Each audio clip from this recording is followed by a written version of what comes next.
Привремениот договор меѓу Иран и 6 светски сили го замрзнува збогатувањето на ураниумот на Техеран наредниве 6 месеци. За возврат, Запад ќе укине некои санкции спрема Иран вредни 7 милиарди долари. Марк Фицпатрик од Меѓународниот институт за стратегиски студии вели дека Иран сака договорот да успее и ќе им дозволи на инспекторите да проверат.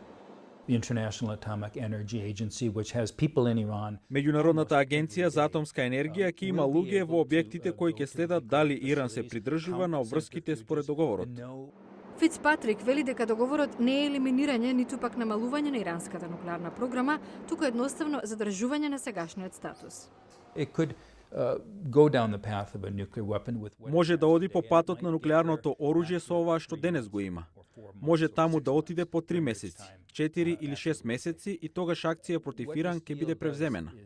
Овој договор го замрзнува тој период за времето да не работи во таа насока. Противниците на договорот, особено Израел, ги поттикнаа западните сили да не олеснуваат никакви санкции додека Иран не почне да ја разградува својата програма.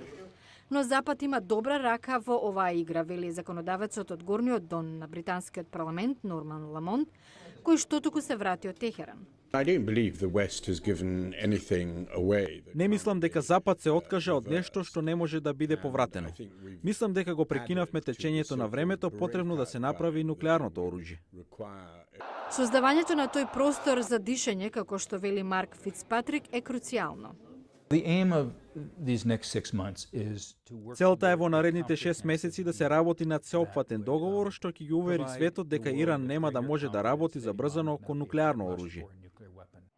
Некои законодавци во САД заговараат нови санкции спрема Иран, но аналитичарите велат дека тоа ќе го потоне привремениот договор и ќе предизвика одмазда од Техеран.